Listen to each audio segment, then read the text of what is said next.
Well, there are a number of ways involved. I talked a little bit already about safe and affordable drinking water, where we frankly helped pass legislation that required utilities to say what they were doing about where the clean water comes from and what is coming out of the tap for consumers.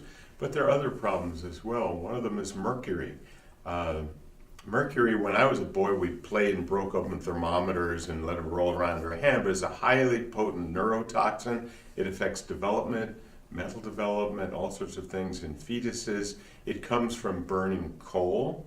Basically, there is mercury in coal. It goes up in the air, down in the water, gets eaten by little bacteria, ends up in the fish, and goes through basically the usual biological cycles that can end up in mothers and in their infants and children, and has a horrible effect.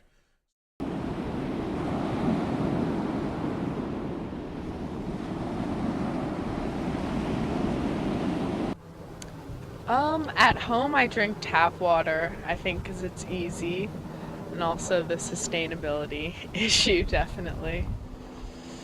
I drink all three, but I think I try to drink filtered whenever I can. I'm not a big fan of bottled water because I don't think we need to be using that much plastic.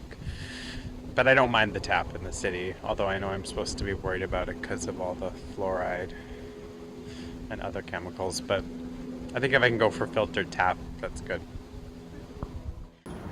I drink tap water, and I prefer tap water over any of other water because I'm very environmentally conscious, so I'm trying not to use as much plastic bottle as much as possible.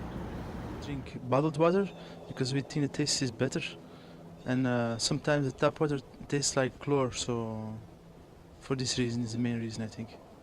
It's like cleaner and healthier, I think. In developing countries, 70% of industrial waste are dumped untreated into waters, polluting usable water supply. More than 80% of sewage in developing countries are discharged untreated, polluting rivers, lakes, and other coastal areas. I grew up on Long Island. I went to the beach. I went to, on the North Shore, I went to the Long Island Sound. I collected shells. I looked at seagulls. I like nature. Later on, I became concerned about global threats to people and the planet. I used to be concerned in one of my jobs with nuclear weapons, which is really the first big environmental issue that we faced. We used to test them in the open atmosphere. That is transboundary pollution that happens to be radioactive. And from that, I began to understand and study how climates change. I got interested in climate change, and from there, it's just a matter of the organizations that I worked for and ran.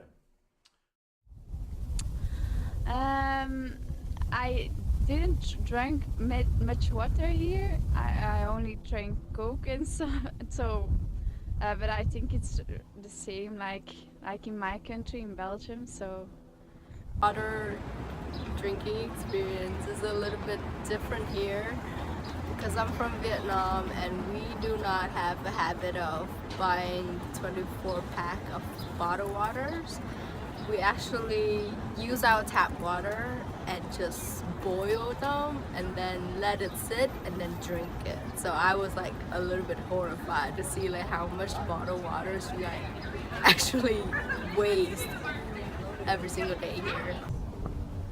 Seems safer depending on where I am Yeah, outside of the US. I think definitely New York especially, tap water seems really safe. I've been in other countries where we've been told not to drink the tap water because it has not been safe. Yes. in terms of the filtration of the water. But it's also necessary for ecosystems. So if we're polluting the water, then a lot of the environment will suffer, as well as us, because then we won't have clean drinking water. And it's an essential part. I mean, it's impossible to separate water from the environment, just like it's impossible to separate us from the environment. So yeah, absolutely. So we worked quite a bit to reduce the number of coal-fired utilities and also to create mercury rules, or MACT. These were regulations that try to tighten and restrict the amount of mercury coming out of smokestacks. Those efforts together have helped to reduce the amount of mercury in our environment and in our water. One more time, I have to say that all of this progress that's been made for decades is now threatened because there are those who figure we want more coal, we want business, it doesn't matter if it's harming children and fetuses, it doesn't matter if it's getting pollutants into the water, we want to do it anyhow. So we're in the midst of a struggle in which the work I did with Physicians for Social Responsibility, that I do with the Rachel Carson Council and other environmental groups, we're in a pretty big battle to try to protect citizens and our environment so we have clean, safe drinking water and can slow down global climate change. That's where we are today, right now at Dominican College. On March 22nd, people around the world observe World Water Day. Water revolutionizes the health and future of entire societies. And for that very reason, many nonprofits have committed to bringing clean water solutions to global communities.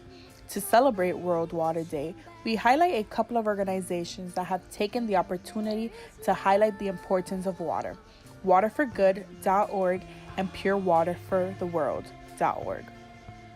Both nonprofit organizations have a mission of bringing clean water to third world countries and throughout all 7 continents.